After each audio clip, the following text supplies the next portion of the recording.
Okay, let's get the show on the road. My name is Upmanu Lal. I'm at ASU. And if you've seen in the agenda, we'll start out with a welcome from our university president, Michael Crow, who has transformed this university in the time that he has been here. My thanks to all of you for coming and joining us in what I hope will be an emergent phenomena using biology terms, thinking of the speaker who's going to be speaking soon. Let's start with a welcome from President Crow. Hi, Michael Crow here, president of Arizona State University. Welcome to the Transforming Water conference here at the Walton Center for Planetary Health. Yes, you're in a facility called the Center for Planetary Health, which is the headquarters of our Global Futures Laboratory, which is our effort here at ASU to build a new kind of national laboratory, a new kind of global laboratory, one focused on building the future.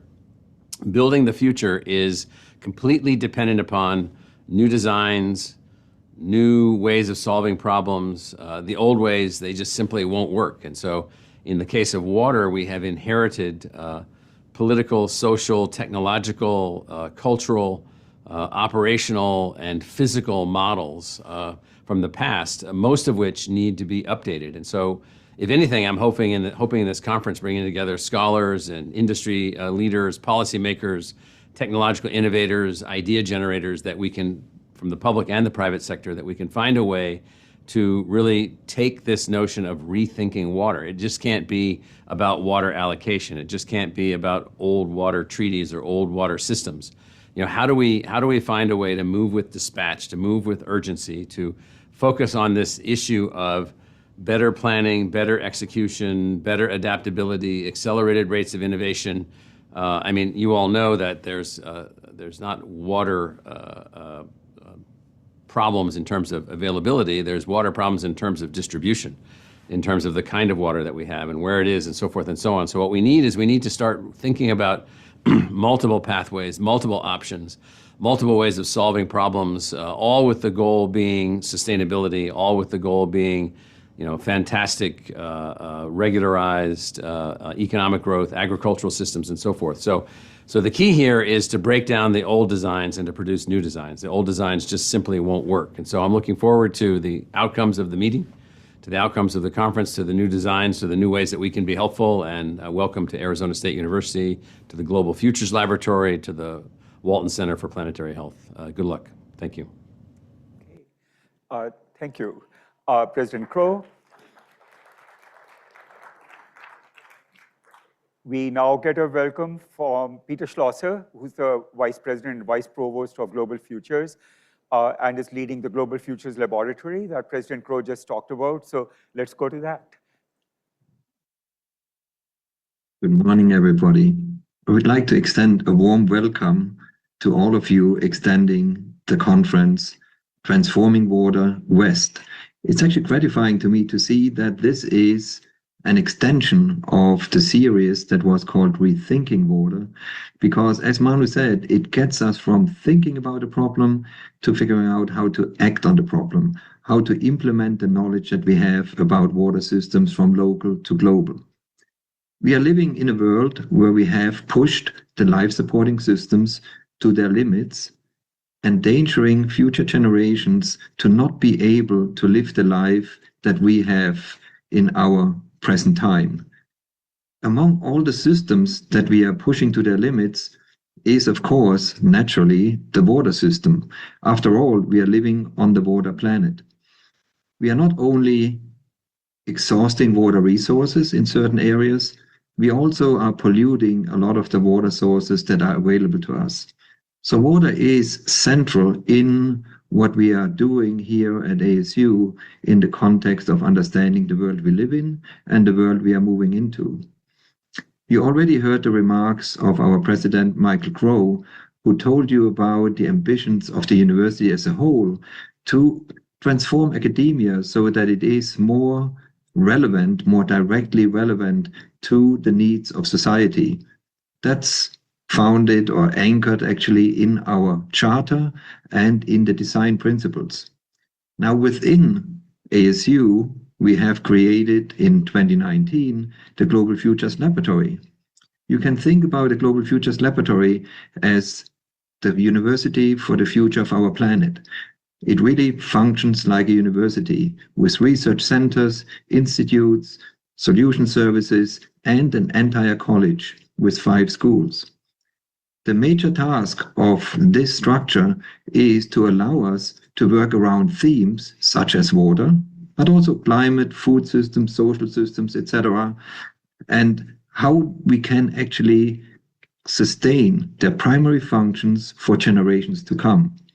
So we are actually moving from studying and learning along disciplinary lines to themes that are important for society today and for society in the future. So within that framework, to make sure that we give water its place, its appropriate place, we created the Water Institute led by Manu.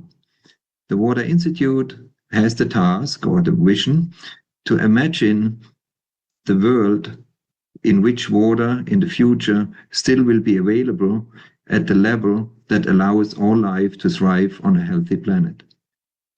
So part of what you're doing here is to think about how this world will look like, and more importantly, what we can do to implement measures that would assure that water will be available both in quantity and quality for many generations to come. I wish I would be with you, but voila, I'm at a meeting that actually is at an interesting place, just below a glacier that is retreating at a very rapid pace in the Swiss Alps. So wherever you go in this world, you will be reminded that water is present in its different phases, from liquid to solid to vapor, and that it is the foundation of life, and that we have to make sure that we preserve it for the generations that come after us. You have a fantastic group of thinkers and doers brought together from different parts of society, and I trust that you will find new ways to think about how to transform the water systems. The focus is on the West.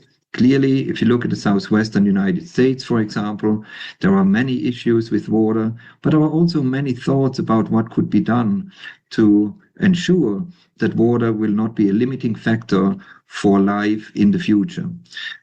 So I'm really looking forward to all the outcomes from this conference, and I wish you all the best for a successful and enjoyable meeting. Thank you.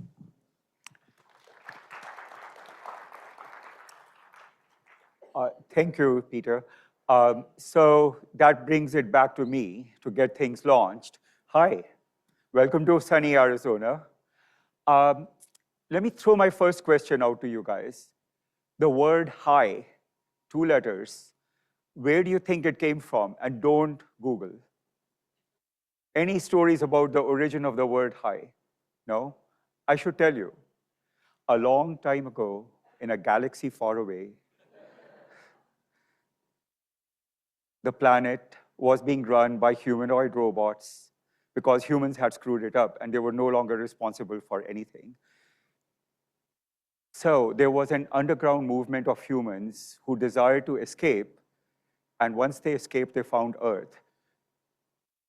The secret code for figuring out whether you were a humanoid or a human was human intelligence, hi. Which actually begs the question of AI. Why is AI not called I, just like hi? Unfortunately, AI came of age in a time of woke generations. And if you called it I, that would be cultural appropriation, wouldn't it? So that's my greeting to you. But the AI part, I will elaborate a bit more on. This is transforming water. What is transforming? Okay. In the AI world, the transformation that happened in deep learning significantly comes from transformers. Okay. What the hell is a transformer? The landmark paper here is due to a fellow called Vaswani in 2017. And it has over 1.5 million citations. So for all the academics here, that's put you to shame, because if you add up all the citations of everybody in this room, we are not going to get to anything like that number, right? The title of the paper is Attention is All You Need. If AI thrives on attention is all you need, surely humans can pay a little bit of attention to water as we figure out how to transform things. The other aspect of transforming in transformers in terms of attention is the idea that there are some latent states that need to be identified, and it's context that is important. So if you understand the context of word, the word is meaningful. If you don't understand the context, it's just gibberish. It's a word. What we are trying to do here with transforming is to take the collective knowledge that is here, recognize that we are screwed as a society if we don't solve our basic quality of life problems. We can talk all about politics and other things and the failure of governance in the water sector, but if you are not paying attention, you're lost. That's the message of AI to HI. So let's now stop and move on to our program with the idea that what I expect from all of you, because it's been very kind of you to come here, is to pay attention and then help us work together to actually cause real transformations in this particular space. And we have 4 simple themes in mind. We want to solve affordability, reliability of all aspects of water, whether it is drinking, whether we are calling it wastewater, or whether we are calling it stormwater. So that's one idea where we need action. The second one is water security. So I'm the editor of a journal called Water Security, and I'm embarrassed to tell you that most of the stuff we get on that topic is junk. We really need to be thinking about what it means and how we are going to achieve that. And that means resolving conflicts among people. That means resolving best use. And that means also addressing all the other issues with the ecology of the system. The third one is hazards. Somehow water people don't think about hazards anymore because we have solved that problem. Hazards come related to climate as floods and droughts. They also come as mega spills, which we seem to forget can happen and have happened, and we need to be thinking about what we do about those. And the last one is thriving ecosystems. We are on this planet because it has a context of favorable ecology. If we can't respect that and make sure that that is a fundamental goal of what we do, we are lost. So those are 4 simple things that I'm throwing out at you guys. Each of you will have a different solution to a different problem. The goal is to come together. So with that, let me move on and get started with our program instead of speechifying, which is useless. Let me invite Bruce Rittman, a professor at ASU, who inspired me to move to ASU because of the things he has done. He works as a technologist in biological sciences, and the range of the work he has done is incredible. It's from looking at molecular processes, drug delivery in the human body, optimizing those, to wastewater treatment, which is unfortunately the part that he's stuck with talking about today, because I think he would be much more excited about a broader platform, and we would love to give that to him at some point. So Bruce, please join us. Move forward. Okay. Well, wow, a lot of people out there. How nice. Okay. Well, I'm really happy to be here, and I'm sorry that the original keynote speaker, Glenn Dagger, couldn't make it as he dislocated his shoulder, but I'll be okay. Okay. All right, so where are my slides? Oh, do I just push the button?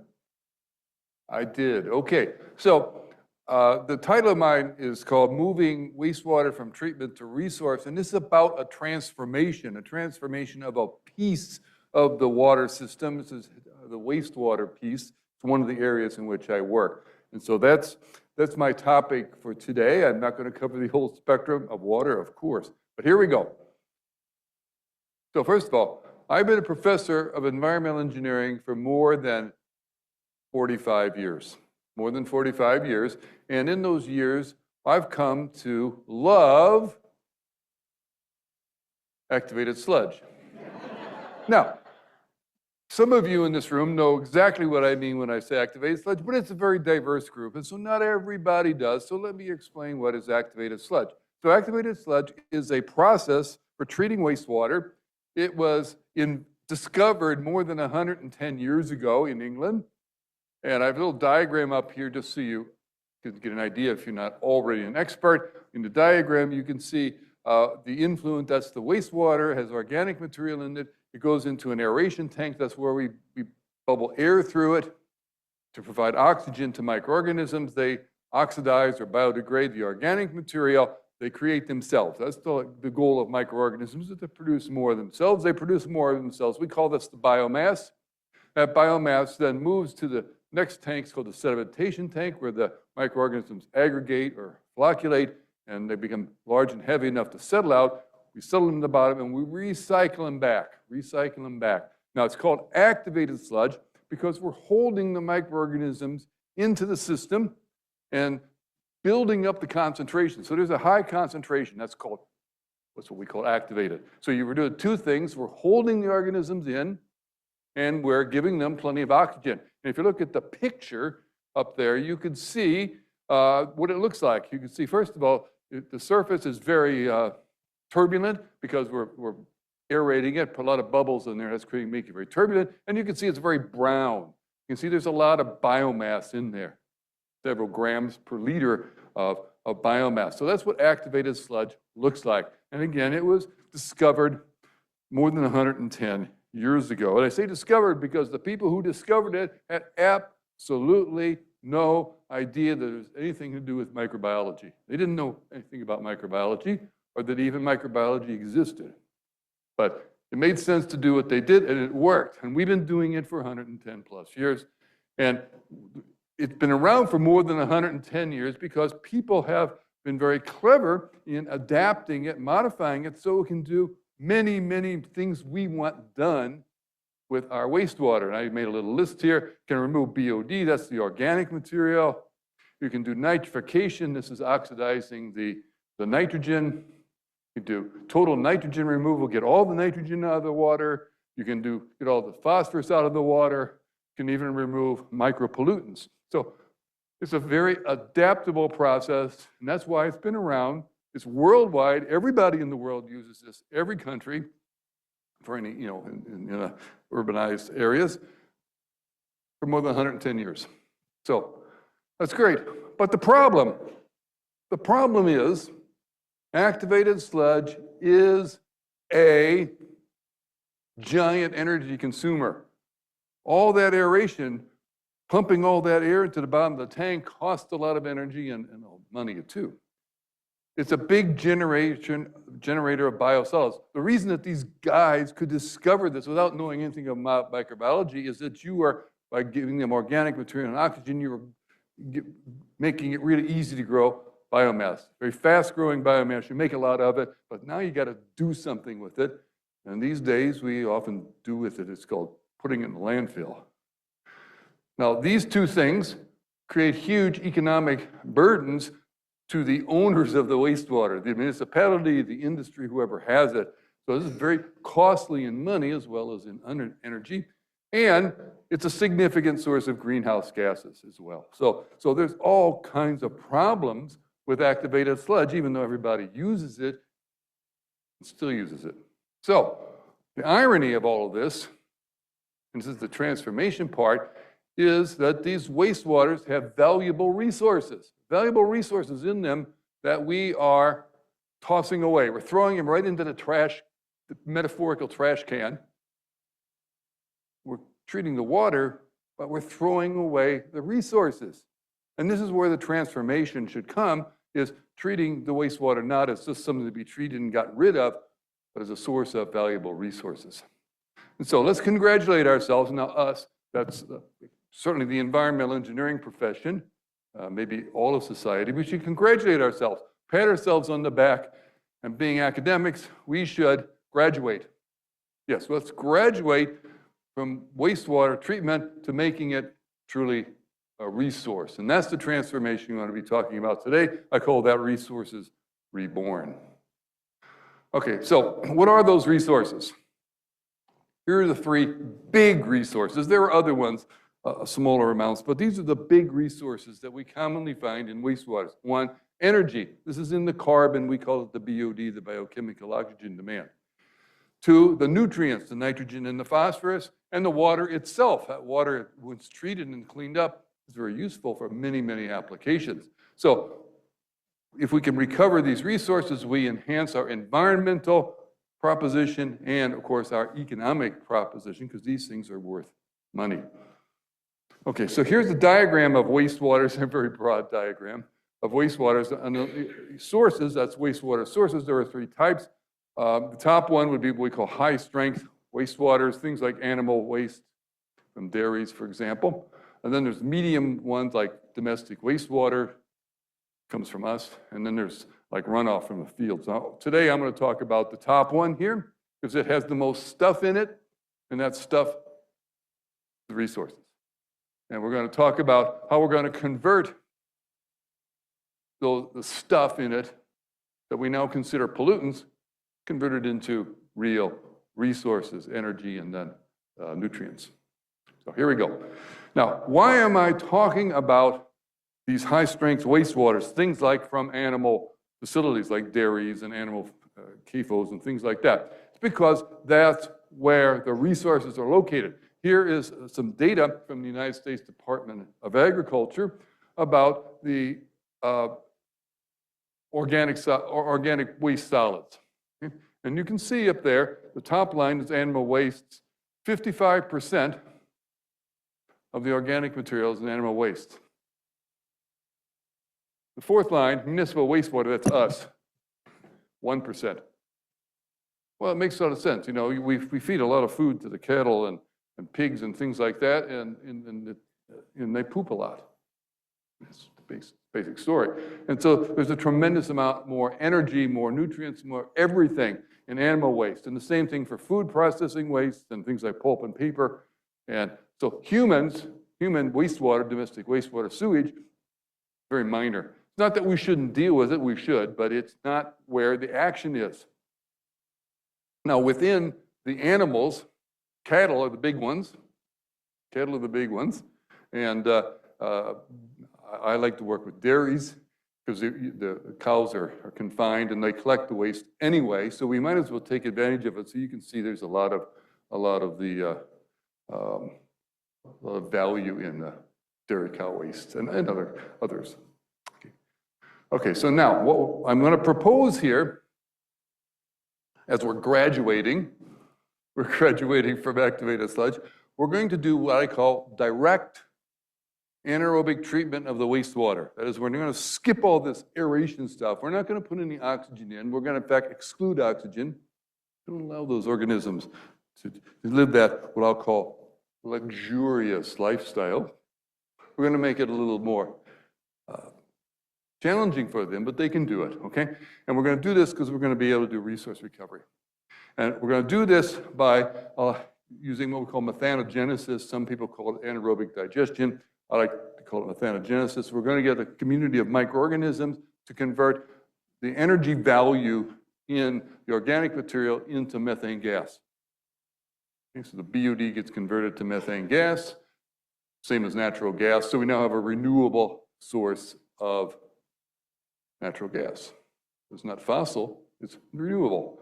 Now, by the way, methanogenesis is a very long-standing, mature technology. It's been around for about 160 years in some form or another, but it's not widely used because it's got some problems that I'll describe in a few minutes, but there are exciting new technology developments here in this area that are going to make it much more feasible to actually get the value out of the wastewater using our anaerobic treatment. So I'm going to take you back to 1985. 1985. Some of us were alive then. Okay. I was invited to a conference at the University of Massachusetts in 1985, and I was asked to give a talk. The subject of the conference was direct anaerobic treatment of wastewater. Direct anaerobic treatment of wastewater, just what I'm talking about now.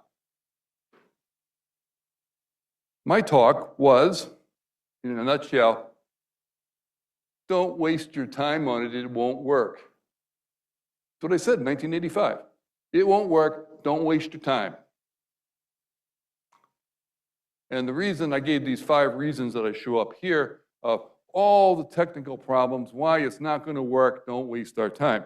Now today, the top 2, the ones I just put the red box around, are the ones that are the most serious ones. These are real fundamental issues here. The microorganisms, particularly the ones that make the methane, are really slow growing. You need to really retain them. You can't let them out.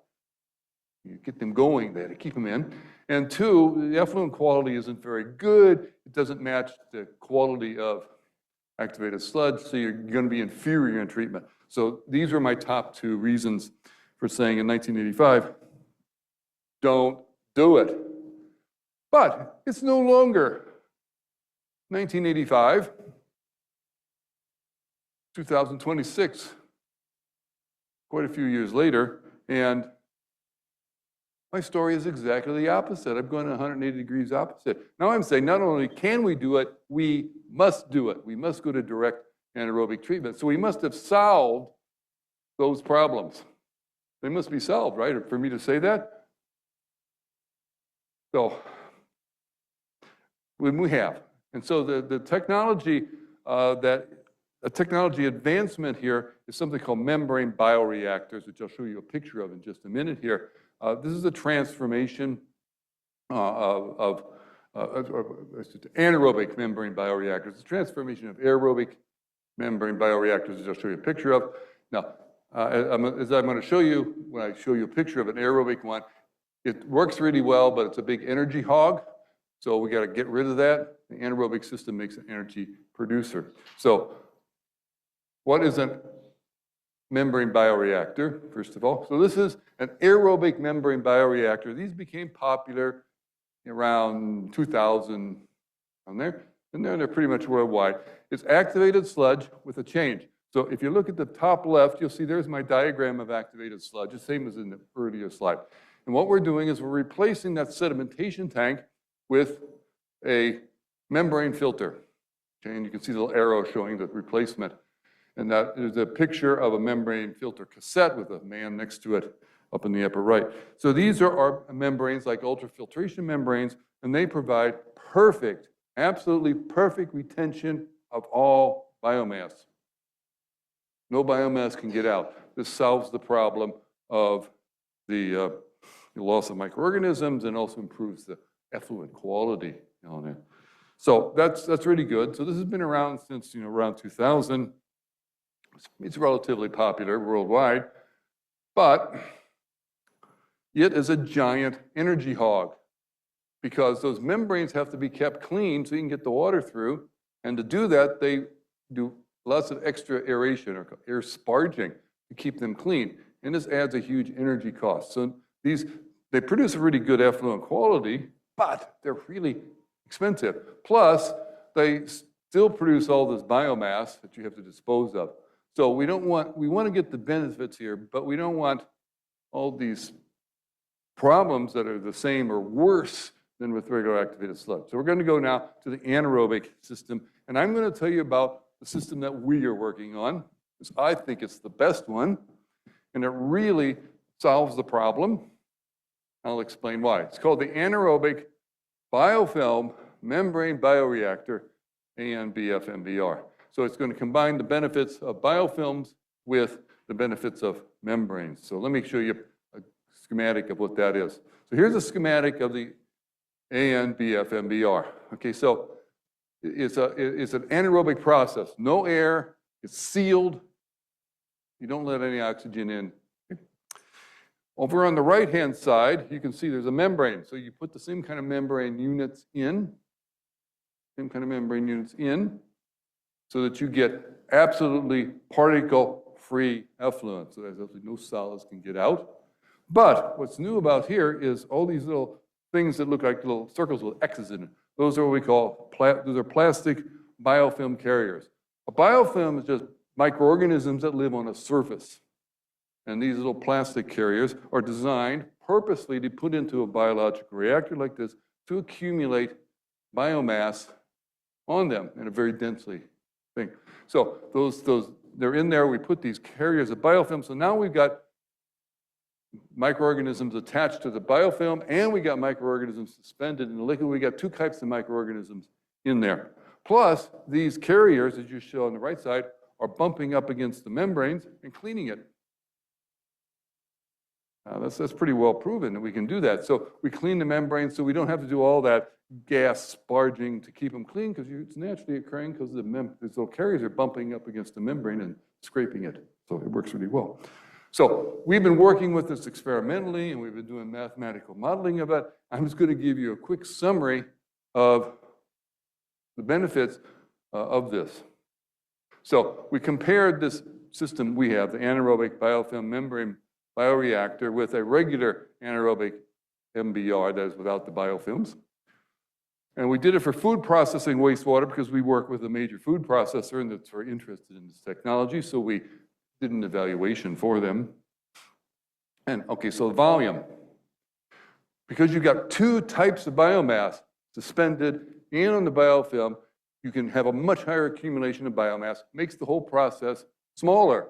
So volume, about 40% of the volume with our system. Huge capital savings, making it much smaller. Because you've got the biofilms carriers cleaning the membrane, you can get a much higher throughput. We call that permeate flux. That's how fast we get the water through the membrane. And you can see that's about 2.5 times faster. So you'll need about 40% of the membrane area. And you also don't need very much gas sparging to keep it clean, because carriers keep it clean. So what this means is that the system is much smaller, much less expensive to operate, and you actually can get the full benefit of producing all that methane. It makes the anaerobic treatment actually economically profitable instead of just a liability. So this is what we're working on to advance this anaerobic technology so it makes it really attractive to people who own wastewaters, attractive from a performance, good quality effluent, and attractive economically. So that was today. Back to 1985. Back to 1985. Here's my list. I talked about the first two. I also talked about this bottom one. So one of the things we like to do these days with activated sludge is remove nitrogen and phosphorus. And when I said in 1985, he said, oh, woe is us. We don't get any or almost no nitrogen and phosphorus removal in these anaerobic processes. That's a disaster. That's what I said in 1985. But again, it's not 1985 anymore. It's 2026. And now I say we get minimal nitrogen and phosphorus removal in the process. Hooray. This is great. This is what we want, because if we don't remove it biologically, we can recover it for value. That's what I'm going to talk about very briefly now, is recovering the nutrients. I'm going to focus on the phosphorus. The story is similar for nitrogen. I'm going to focus on the phosphorus because we're really doing a lot of work on phosphorus. So here's my diagram again. We convert the organic material to methane, and now we're going to then separate, concentrate, and recover the phosphorus. Again, it's similar for nitrogen, but I'll talk about phosphorus here. All right, so phosphorus recovery. We want to recover phosphorus so it can be used in agriculture. We mine, globally, we mine a lot of phosphorus these days. About 90% of that phosphorus goes into making fertilizer. That's the big demand.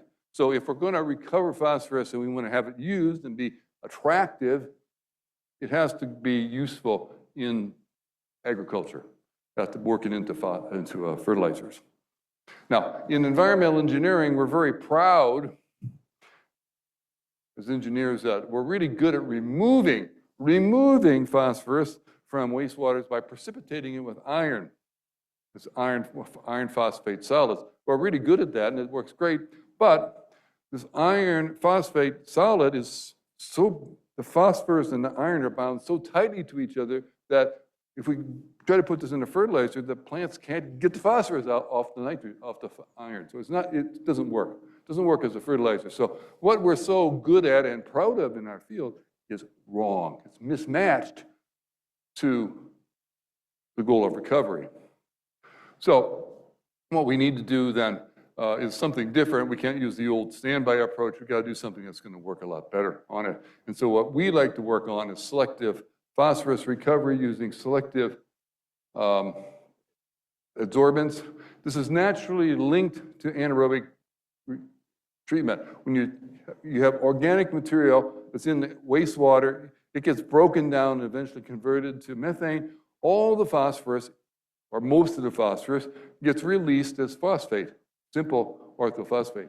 Well, this is great because this is a material that we know how to recover on this. So the linking of phosphorus recovery with anaerobic treatment is perfect.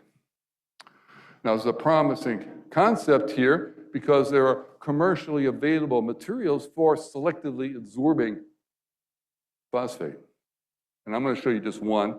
There's a bunch of them, and this is just one that is commercially available. We've done a little work with this. It's called hybrid ion exchange.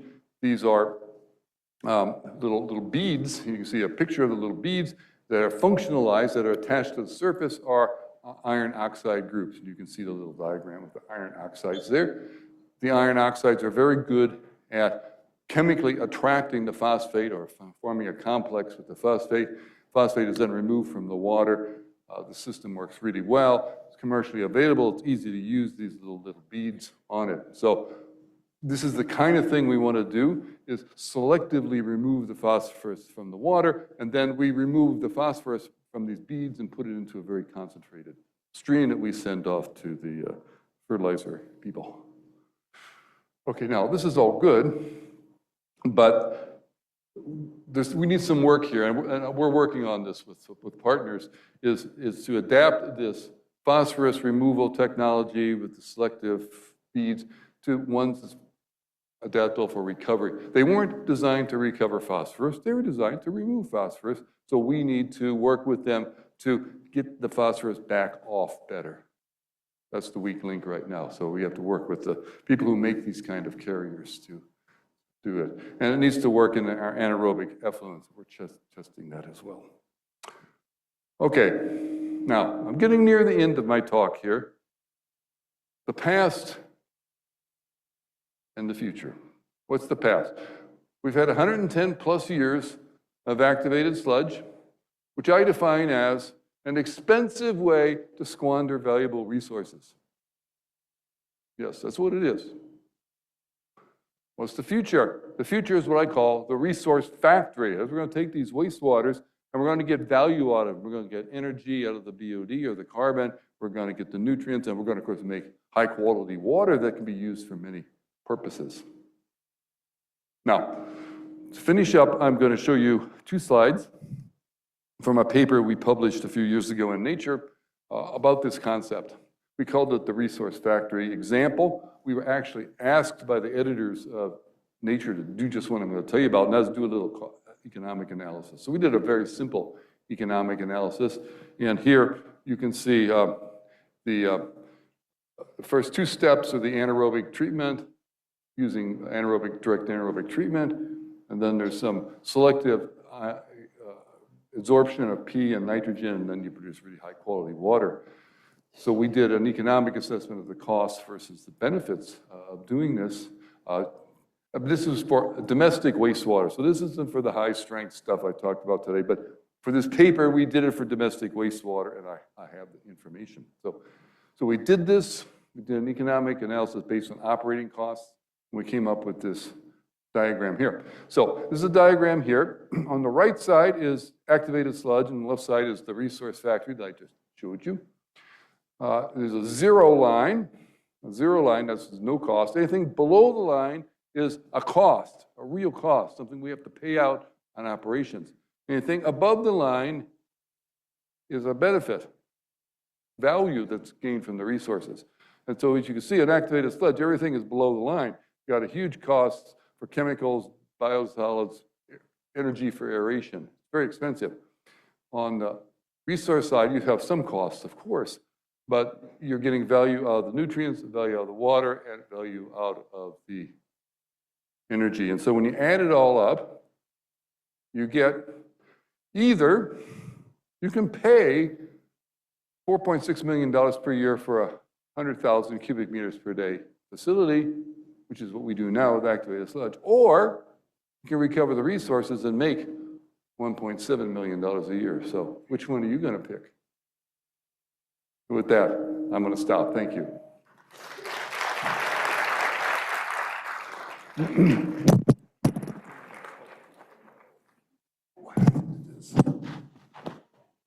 Thanks very much, Bruce. Do you want to take a couple of questions? If there are, I'm happy to. I got my microphone back. Okay. There's one. Where are we?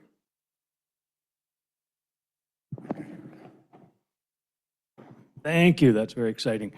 Have you thought about the stuff that goes along with our influent, the emerging chemicals and all that? Could you talk about how you're thinking about that? Oh, yeah, we think about that all the time. That's one of our major researches there. What to do with the micropollutants, the PFAS, the microplastics, the pharmaceuticals. Yeah, those are also research things. And in some cases, I think our anaerobic system is going to perform better than the aerobic activated sludge, but it's a research topic. And, these are all most of these are pretty new things, so we don't know the answers for sure, but we are definitely looking at, the fate of those materials in both kind of systems. Thank you. Yeah. I just had a question about how these kinds of units can be dropped into existing facilities, because wastewater treatment infrastructure is huge cost, huge amount of, it takes years for these kinds of projects to get onto a CIP, get processed. How are you guys, as you're thinking about the implementation of this technology, how are you thinking about current system designs and how these integrate into it? Yeah. Okay, I have two thoughts. So that's really a wonderful question, and I have two thoughts about it. So first of all, if you had an existing facility that was doing, activated sludge type treatment, and you say, I'm going to just stop doing that, and we're going to replace it with anaerobic. The first thing is the size, the land footprint of the anaerobic system is much smaller. So you could actually use some of that land area that you're now using for treatment for something else that might be more beneficial. So it'll be, in terms of footprint, it'll be much less. So that's a benefit. Now, but there is a cost. And so it depends a little bit whether you're industry or municipal. Things in the municipal sector go really slowly, as you said. And that would be, that's a harder slog. So one of the reasons we're focusing more on things like the dairies, food processors is that they're private, they can move more quickly. Plus, they've got a lot more energy and a lot more nutrients in there, so there's the upside potential on the profit side is much better too. Okay, let's thank Bruce. And just to emphasize one of the points Bruce was making, animal waste, huge problem associated with the Clean Water Act. And so that's, transformation right there. Also, so I managed to graduate from Clown College earlier. I told you guys to focus on attention. And instead of focusing my attention on the program, I focused on Bruce. So we'll try to go back to the program. And Hiram, would you like to come up while he's doing that? We have partnered with Science Water that Hiram is representing for 7 years now on rethinking water, which we are now moving towards transforming water. And I also wanted to acknowledge the sponsors of this particular event, which is Science, which is Stantec, which is Westwater Research, and Hazen and Sawyer. So Hiram, could you please?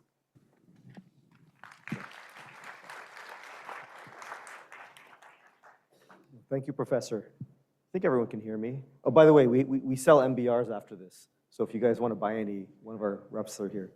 But no, thank you everyone for attending. Good morning and welcome to Transforming Water West. I'm Hiram Ramachandran, the CFO of Science Water. It's a pleasure to welcome you on behalf of Science and our partners, Arizona State University, to this convention. We are proud to co-sponsor this event and to support a forum that brings together leaders from across the water sector. This convention is part of a broader family of conversations that includes Rethinking Water New York and Rethinking Water UK. That connection matters. It reflects a growing recognition that water challenges may play out locally, but many of the underlying issues are shared across regions. infrastructure needs, affordability, water quality, climate risk, regulatory complexity, and the need for smarter, better coordinated investment. The shift from rethinking to transforming is also important. Better ideas remain essential, but the sector now needs more than just good analysis. It needs implementation. It needs collaboration across utilities, industry, government, academia, and capital providers, and it needs practical pathways for moving from discussion to execution.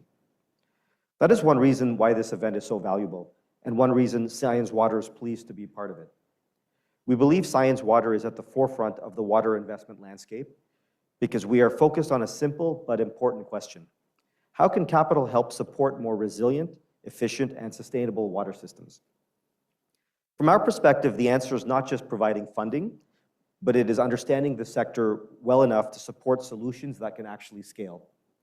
It is aligning capital with operational realities, regulatory requirements, and long-term system performance. And it is recognizing that the strongest outcomes usually come from partnerships rather than from any one institution going at it alone. The themes speak directly to that reality: safe, reliable, and affordable water, water security for sustainable development, reducing vulnerability to hydroclimactic hazards, and thriving ecosystems. These are not separate challenges. They are connected, and progress in one area often depends on progress in another. That is why the water sector needs forums like this one. They create space for utility leaders, operators, policymakers, researchers, entrepreneurs, and investors to compare perspectives, identify barriers, and work towards solutions that are both ambitious and practical. I hope this gathering is useful in exactly that way. I hope it helps generate ideas that can be implemented, partnerships that can endure, and a clearer sense of where capital, policy, technology, and operational leadership can reinforce one another. At Science Water, we are proud to support that work. We are proud to partner with ASU, and we are proud to be a part of a broader effort to help shape the next phase of thinking and action in the water sector. Thank you for being here, for bringing your expertise to the discussion, and for contributing to what I hope will be a productive and forward-looking convention. Welcome to Transforming Water West.